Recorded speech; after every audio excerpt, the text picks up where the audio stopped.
मध्य प्रदेश के मुख्यमंत्री मोहन यादव ने इंदौर चिड़ियाघर में नए जानवरों का आगमन देखा। उन्होंने कहा, मध्य प्रदेश की जैव विविधता बहुत समृद्ध है और हमें उन सभी प्रजातियों को संरक्षित करने का प्रयास किया है जो हमारे देश को विविधतापूर्ण बनाती है। कई प्रजातियां समय के साथ लुप्त हो गई हैं, जैसे कि कोबरा, जो 60 से 70 साल पहले छत्तीसगढ़ के अलग अलग होने से पहले मध्य प्रदेश में पाया जाता था। सौभाग्य से जेब्रा की संख्या यहाँ बढ़ने लगी है। मैं नए जानवरों बाइसन, शुतुरमुर्ग का स्वागत करता हूँ। हम पारिस्थितिकी तंत्र को विकसित करने का प्रयास कर रहे हैं। मध्य प्रदेश में वन्य जीव संपदा ये परमात्मा की दया से बहुत समृद्ध है। ऐसे में सभी प्रकार के हमारे वन्य जीवों के बारे में प्रदेश के अंदर फॉरेस्ट के माध्यम से हमने प्रयास किया कि वो सारे जीव और वो प्राणी दिखाई दे, जिसके कारण से हमारी भारतीय ये परंपरा और समृद्ध हो। कई सारी ऐसी प्रजातियां भी हैं जो काल के प्रवाह में पहले यहाँ थी, आज खत्म हो गई। ऐसे में हमने पिछले समय यहाँ कोबरा देने का प्रयास किया था। कोबरा हमारे यहाँ 60-70 साल पहले तक मध्य प्रदेश में होता था। उसके बाद में वो छत्तीसगढ़ जब अलग हुआ और फिर छत्तीसगढ़ के उस कुछ हिस्सों में बचा है। ऐसे में हमने कोबरा वापस मध्य प्रदेश में आए तो यहाँ जू में दिया था और उसकी पेड़ बनाया है। हमारे लिए पिछले समय यहाँ वातावरण की दृष्टि से जेब्रा ने अपना परिवार बढ़ाना प्रारंभ किया है। ये साउथ अफ्रीका का जानवर हमारे यहाँ इस आबोहवा को अपना रहा, ये अच्छी और गौरव की बात है।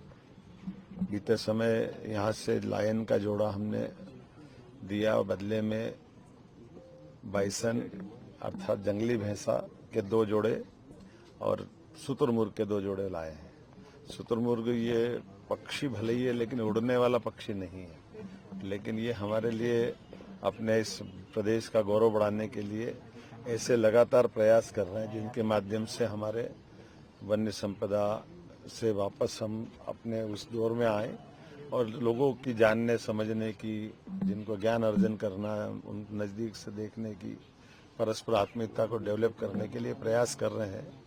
मैं इंदौर जू के आज इस यात्रा में अपने नए मेहमान जू के अंदर बाइसन के जो जोड़ों के नाम भी बड़े जोरदार हैं। रुद्र, कल्की, तापी, तुलसी, ये चारों हमारे परिवार का हिस्सा बने हैं। और जैसा कि हमको मालूम है कि कान्हा में हमारे यहाँ बाइसन बहुत अच्छे से अपना जीवन गुजर बसर कर रहे हैं। आने वाले समय में धीरे धीरे करके बाकी अभयारण्य में भी हम पहुंचाएंगे। चीता तो एशिया में पहली बार हमारे मध्य प्रदेश में सफलतापूर्वक परिवार भी बढ़ा रहा है और श्योपुर के बाद अब गांधी सागर में भी हमने उनको छोड़ा है। मैं मान के चलता हूं कि ये क्रम जारी रहना चाहिए। यशस्वी प्रधानमंत्री सभी क्षेत्रों में बराबरी से ध्यान दे रहे हैं। ऐसे में ये इकोसिस्टम फिर डेवलप हो, हमारा भी प्रयास रहेगा। एक बार फिर मैं अपने इस जू के माध्यम से प्रदेशवासियों को, देशवासियों को ये कहना चाहूँगा कि मध्य प्रदेश समान रूप से सभी क्षेत्रों में बढ़ रहा है। ऐसे वन्य संपदा के माध्यम से भी एक नई छलांग लगाने के लिए हम लोग आगे बढ़ रहे हैं।